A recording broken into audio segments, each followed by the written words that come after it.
Today is day 23. It's not too late. It's not too late to teach writing or fractions or a love for reading. It's not too late to have big conversations or to show interest in your children's noisy music or boring card games. It's not too late to sketch the trees or recite poetry. It's not too late to study chemistry or learn calculus or play a musical instrument. It's not too late to be gentle or to listen more attentively to your child.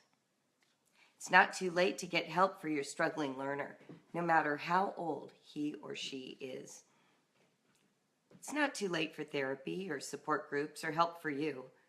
It's not too late to make the hardest decision you'll ever make. It's not too late to go on the field trip or save money for the special camp or to go on the big vacation to the place you imagined you'd all go. It's not too late to learn more about home education. It's not too late to change course, revise your plan, or to try something new. It's not too late to have the homeschool you imagined, even if you try it just for a day, or a week, or a whole month, just to see how it goes.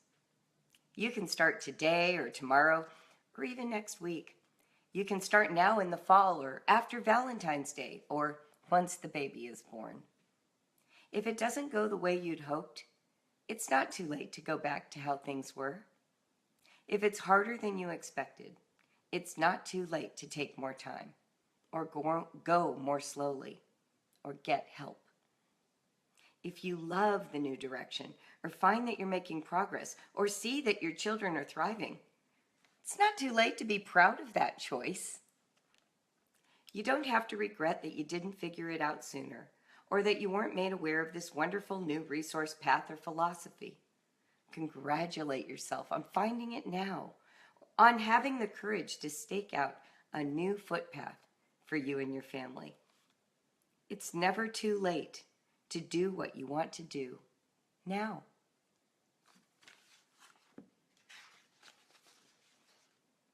Quote of the day. I find I have been saying this to myself for some time. I have been changed by dealing with special needs children. I have grown as a person because of this. It's never too late for anything, since as individuals, we all have different timelines and awakenings. It's truly amazing to have an aha moment. That's from Rosalind Taylor. Sustaining thought. Drop the guilt, take a risk, address a need. It's never too late.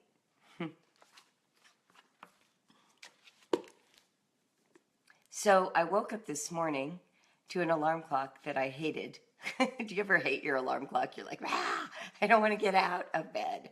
So I went over, I turned off my phone, and I immediately saw that I had received a Facebook message this morning in Brave Writer. And this mom told me that she was applying some of the insight that we have discovered together on these Facebook Lives. And what she did is this. She saw that her teenager who never writes and hates writing and also hates free writing, she backed away. She let it be. And then she discovered that there was something he needed, and she suggested he write an email. And he got nervous, and she said, well, I'll sit here with you and we can do it together. And he did it, and she supported him, and he felt really successful. And then she said, you know, that seemed pretty easy for you. He said, well, I like typing on the keyboard. And she said, oh, well, shall we try free writing with the keyboard and we'll do it separately from your younger siblings? And he said yes. And she sent me a message just to tell me that. It's never too late. You can totally turn things around. And the crazy thing is, empathy, awareness, gentleness, turn things around so much faster than all of the curriculum research and the wringing of hands and the prophecies of doom and the lectures.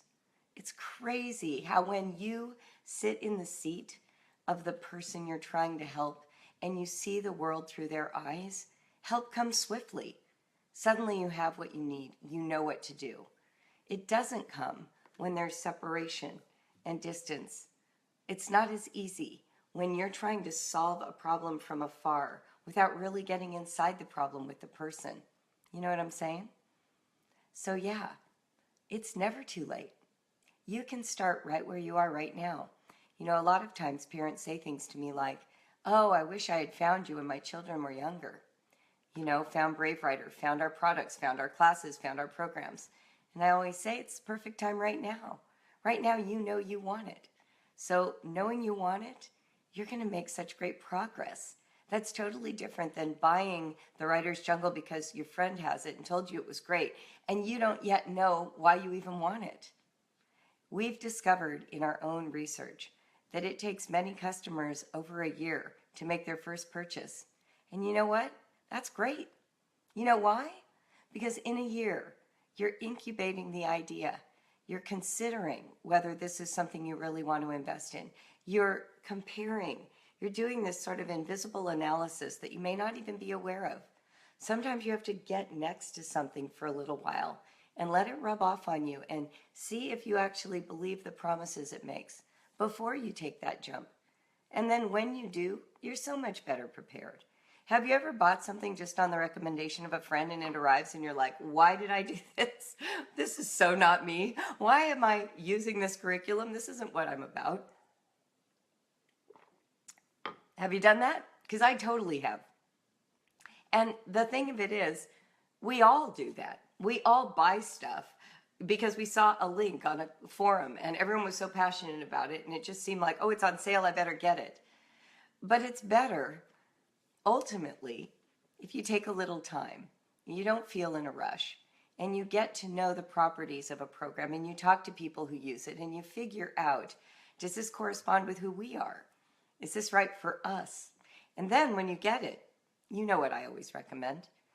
Take time to actually read the instructions. Time right out of the middle of the day. Put your kids in front of a video and you go get a cup of tea and you tell them, we'll resume homeschooling once I know what we're doing. But right now I'm learning. I have to take some time to study. I have to study up to be good for you guys. And this new material is new to me and I don't want to just open it and not know what we're doing. So, you know, go put on the Lord of the Rings marathon today. Here's popcorn. I'll be over here. I'm going to just take a day to sort of review what we're doing together. And I'm going to learn some things and I'm going to make sure our lives are good and we're going to have fun and education and growth because that's what we are about in our family, right? Like that. There's no reason to feel badly that you didn't have every grade level for every child in every subject figured out before you started homeschooling. It's not even believable when I say it that way, is it? You're going to be made aware of things as you're going. That child who you thought was probably ADHD and then you tested him and he wasn't, but he still kind of seemed like it. And so you never did anything about it his whole life. And then he grew up and lo and behold, he went off to college and they tested him and he really was ADHD. And then he gets all these support services and you're like, crumbs, maybe I should have had an IEP. Maybe I should have taken advantage of the school system. Why didn't I do something about this sooner? And then he quits school. And you're like, well, gosh, it's my fault. I didn't take good care of him. I had that hunch, but because of homeschool, it didn't show up. I feel like such a miserable, terrible parent. And then at age 27, he goes and he does his own battery of tests and pays for it himself and comes back and says, hey, Mom, did you know that I'm really smart, but I have a slow processor and I have ADHD and I'm going to get some help. I'm going to get some treatment. And 2 years later, the kid's programming computers. You know, he's doing a computer programming job. Oh yeah, I'm describing me. This is me and Noah, my son. So yeah, did I at times feel badly? Like, well, maybe I didn't detect it quickly enough or in the right way. You know, what I did was, when I had the suspicion and I didn't have any validation, I just checked out books from the library and I read about it and I tried to honor the person that Noah showed up as. And sometimes it was a kid who really didn't like structured school. Oh, it was all the time. What am I saying? Was there ever a time he liked structured school? I don't think so. So, yeah, my oldest child, I went through feelings of like, oh, I should have been better prepared. I should have known. I should have fixed. I should have done. I should have blah, blah, blah, blah, blah, blah. But how could I? I was just living life. I was doing the journey. I was reading and understanding. And of course, ADHD, right? Like when you're homeschooled, you can accommodate that. So he didn't really need what he would have needed if he had been in school. He had more opportunity to explore his own interests and grow as a person and discover what he needed to know. And so when he would take those tests, we went to some therapist and had him take the whole assessment. Well, the questions are things like, has a hard time keeping track of schoolwork, doesn't bring home permission slips, forgets to turn in homework. Well, no, I didn't do any of those things because he was at home. There were no due dates because that worked really great for him. So you know how Noah grew up? He grew up being basically unschooled by his own volition and learned a lot of stuff and had to sort of take charge of his identity as an adult. Now, am I recommending this? No. If you find out earlier than I did or have a stronger hunch and can get more support than I had, go get it. Absolutely. What we know today about processing and the brain and learning compared to what we knew 30 years ago is profound. Take advantage. Don't beat yourself up if you didn't figure it out till he was 16, because now you know. You can do something now. And that's true about all of your kids in every category as you're figuring it out. And they're going to change. What worked for them when they were young won't work for them in the same way in high school. So yes, kids are constantly changing, and someone asked me where to go to get him evaluated. So here's what you can do. You can find evaluators in your area. Speech and language pathologists are a great way to start. And the reason is they deal with reading issues and writing issues, and usually at homeschool, that's where these issues are showing up. That's where they're showing up the most. You are able to discover that there's something going on. Rita Savasco, who works with us, yes, starting with your pediatrician is a great idea, Becky, who works with Brave Writer. She has her own website called Rooted in Language, and she also has a Facebook page called Rooted in Language, Rita Savasco. And you could go ask her questions about evaluations or where to go to get one. I know for us, that we used a therapist. I had a therapist that I was seeing, and I had suspicions about Noah, and I took him in and he did the evaluation there. But like I said, he didn't show up as ADHD. She said, oh yeah, he's got, X, Y, and Z going on. And we worked with that for a little while, but she was pretty convinced he didn't have it. It wasn't until college when they did an assessment in a learning center that we had more of an official diagnosis. And you know what? It wasn't until college that all of the behavior really showed up.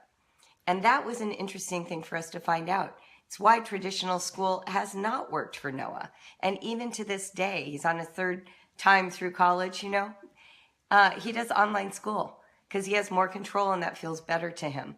So he had to sort of figure it out for himself. And he had to choose what his treatment plan was. That felt good to him, having that control rather than it being done to him by me. So you always have to work with your child, who they are. And if they're a teenager, they get a lot more say. This isn't something you can, treat and address without their cooperation. So let your kids have that role. This is their own bodies, their own lives. And they have to also be interested in whatever that diagnosis process is about. Yeah, exactly. Someone is saying that when she went to the doctor's office and they diagnosed ADD for the daughter, he was saying, well, she's at home, you can adapt. And that's absolutely true. There are going to be strategies that help you. I have a couple of books that I purchased and I would read them for ideas of ways to relate to my child who did things and thought things differently than I did. And that was very valuable to me. You can always implement new strategies. Try not to always assume that the way that it works for you will work for everyone in the family. I mean, if you have children, you already know that's not true, but there's a tendency to believe that if my system worked really well for me and I'm so intimate with it now, then this must be the one that I'm grooming everyone to be able to do. And it's just not true. You know, we were on this course of presidents over the last 2 days, and I was listening to the heads of companies talk about how many different styles of employees they have and how they treat employees differently, not uniformly. And I thought, oh, this is like homeschool. I have a leg up on you. I've been doing this with my children and all the children we interact with, but it's just human beings, right? It's just human beings. Some people are motivated through praise. Some are motivated through allowing them to have some autonomy. Some are motivated when you give them a visible, physical, tangible reward. Others need to work in teams. Others need isolation to get their best work done. Like, these are all real identity pieces. And all those adults were children who needed all those things when they were kids, right? So you get to be that person who's already noticing and paying attention. And it's not too late to take today's insight and apply it to today. You can't have had today's insight for yesterday. You can't. It only comes when the right constellation of ideas and this cluster of insight and information joins together. Make sense? Mary says, it's hard when you are a lover of all things Charlotte Mason and your teenage daughter could care less about Charlotte and her nature studies and her Shakespeare and her art. You know, here's something really funny. So I took my kids on nature walks all the time because I loved it. And Johanna and Katrin protested. They did not like nature. They would tell me all the time, I hate nature. Why are we in nature? But we went because I had other kids who loved nature. And I wasn't going to leave 2 little kids home while I took the other 3 out to do what they wanted. So we tried to always bring really great snacks. We limited the length of time. We did do nature journaling, which my daughters enjoyed more, especially Johanna loved drawing. And so there was this awareness and this validation. Yeah, you hate nature. I love nature. I'm the mom. I want to get out in nature. Liam loves birding. Jacob and Noah love hiking. We're going to go sometimes. Just like sometimes we're going to go to the art museum, and Katrin has declared, don't ever make me go to another art museum, after we took her on the trip to Italy, where we saw more art museums than gelato scoops. So we did things as a family, even though not everyone was always on board. But here's what's amazing. Every one of my kids loves nature now. Johanna is a surfer. She spent a month in an Amazon jungle. She basically lives outdoors with a tin roof and banana plants and is hiked to volcanoes. And I said to her, isn't it funny that you're in nature so much and that you love it now? And she says, Mom, I'm not 15. Like, when she was 15, of course she didn't like it, but at 27 or 26, yeah, she's grown to appreciate it. Katrin, who was the hater of the art museums, is sending me photos from Musée d'Orsay. She is totally enthralled with art on this trip, and of course enjoyed Chihuly and our trips to our local museum. So don't assume that just because you're captivated, it means, and that your kids aren't, that that's how it will always be. Some of these become touchstones of their memories, and they will be able to represent that to you when they're adults in a way that currently they're not interested. You don't drag people to things, but can you make the things you do appealing in some way? That's why we do, the little treasure hunts when we're in the museum, or we bring really great snacks when we're hiking, and we don't do it every week. If you have a kid who wants to be a rock climber, make sure that happens for that kid. You don't have to make the whole family become indoor rock climbers. You know what I'm saying? But yes, excursions outdoors are good for all of us, even the people who don't love them. So do them once in a while. And you will be surprised. Some of what they say they don't like or don't appreciate now, they'll look back on and be like, we went to Shakespeare plays when I was a child. And I actually know that reference when I read it in the Atlantic Monthly. Right? Like, you're setting them up to get the inside jokes. This is what we used to always say to our kids. Oh, this is a great one. Okay, let me take a sip of water. So you want to study Greek mythology, you want to read Shakespeare, you want to get out in nature and name birds and trees. And when your kids balk, just say, listen, I got you. I got your back. You are going to get late night humor, inside jokes, references in books and magazines for the rest of your life. You're going to get all the memes because I am preparing you with Western civilization's generally shared canon of hilarity. And now you're going to know what we're talking about. And so when someone says, oh, what a Trojan horse, you're going to be like, I'm down with the Trojan horse. I know what that is. You're going to watch the Monty Python movie and you're going to laugh because you're going to get the jokes about what it means to be a free society or ruled by a king. And that's why I do this for you, so that your sense of humor will be fully mature by the time you're 30. So that's a great way to introduce what they don't think they like. Worked great for us. And of course, we used all those inside jokes all the time in our family. And it's become a mixture of Seinfeld and Shakespeare, Lord of the Rings, and whatever other Friends. I mean, whatever those stories are. We watch You've Got Mail so much we can quote entire scenes together. But we can also quote The Taming of the Shrew because we memorized that scene. So that's the idea. You want to create a context for why this stuff matters. And for children, it may not work to just keep telling them that it's for college. That's just not meaningful to an 8-year-old or a 12-year-old or even a 16-year-old who's trying to sort of look at adulthood through their hands. They're like, I want to be an adult, I think. They're not sure. So to keep reminding them of the responsibility side of adulthood, that just makes them do this even more. But if you can sort of, throw out the hook and reel them in, yeah, do that. Get them involved that way. Pull them into like the good parts of being adult, like travel and seeing things firsthand. If you show your child a Van Gogh in Cincinnati, I always call it the Cincinnati Van Gogh. It's a Van Gogh, but it is not a Paris Van Gogh. It is not an Amsterdam Van Gogh. And so what you say when you're looking at the Cincinnati Van Gogh is, when you go to Paris, wait till you see what paintings of Van Goghs they have there. And when you go to Amsterdam, mind blown. And then you're going to really appreciate that Cincinnati managed to finagle a way to get at least one and put it in our museum to enjoy anytime we want to. We used to always say to our kids, when you go. We don't say if you go. Now, if you haven't traveled, it might be harder for you to use the when you go language because you feel a little hypocritical or you don't actually know what's out in the world because you haven't yet had the chance. So you can use other language. You can say things like, I would love to go to Paris and see the Van Goghs there. Maybe we can look them up online and maybe you'll be luckier than I was and you can go.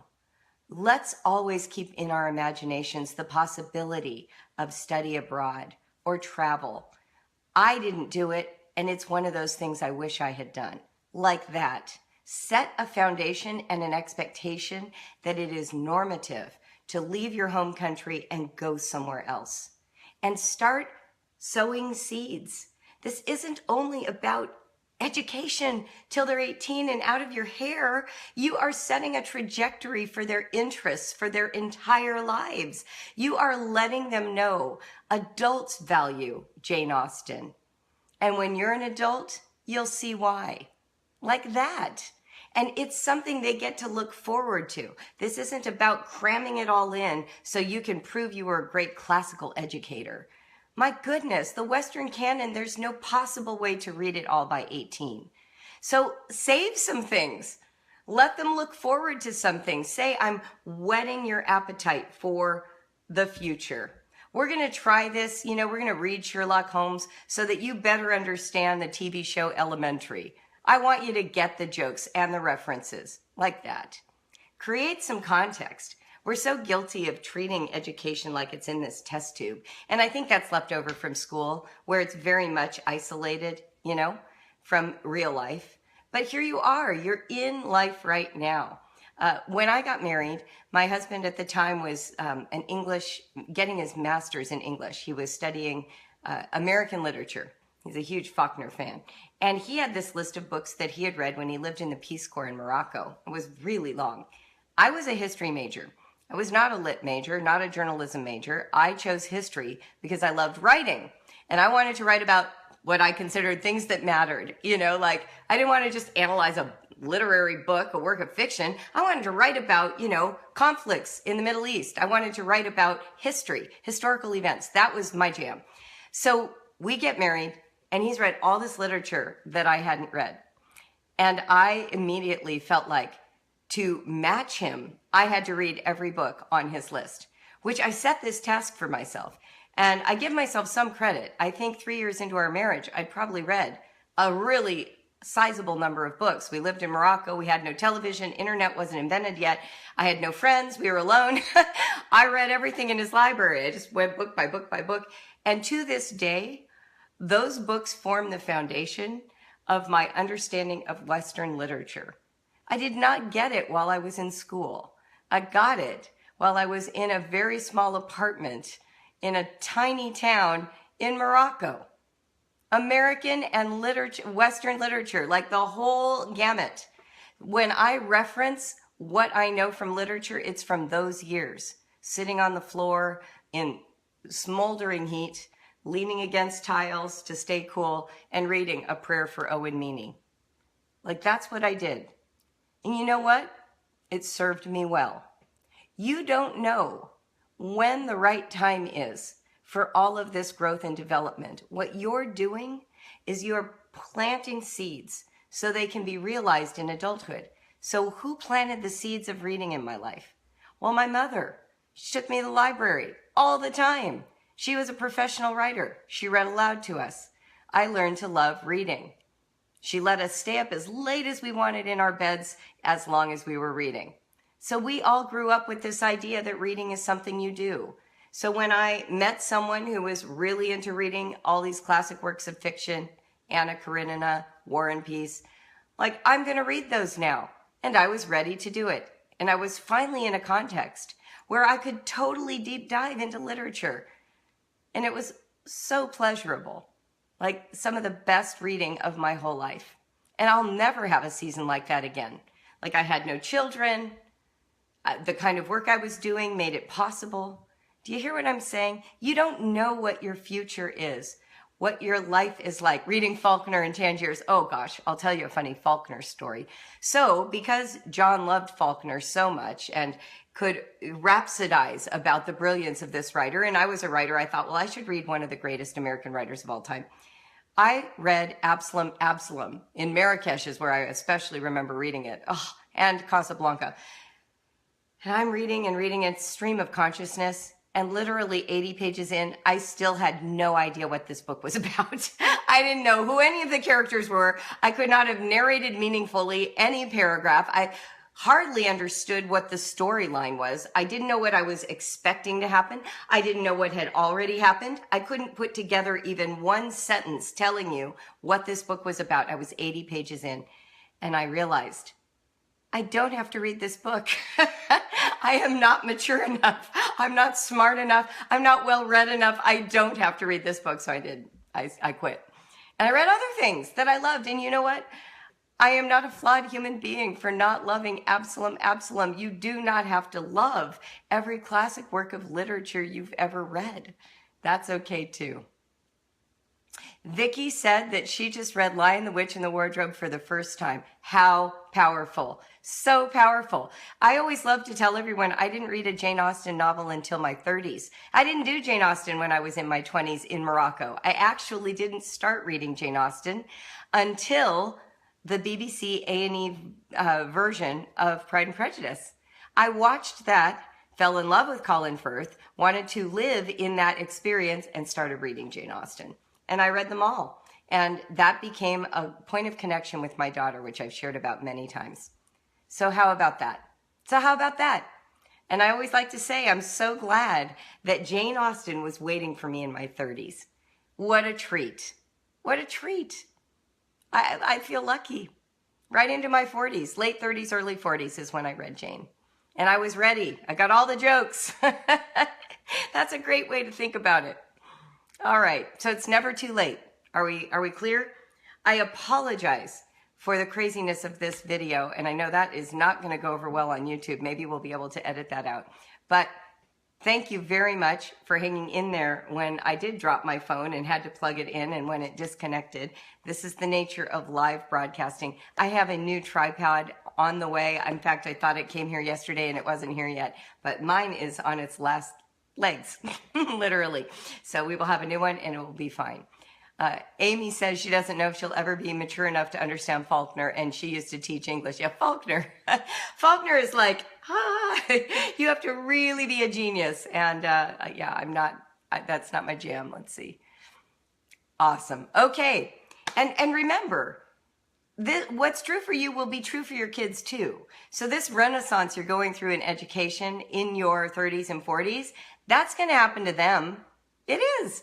Because that's about the time that decades make sense and centuries make sense. And you've seen enough presidents come and go, and you've watched wars start and end, and you've had enough people die in your life.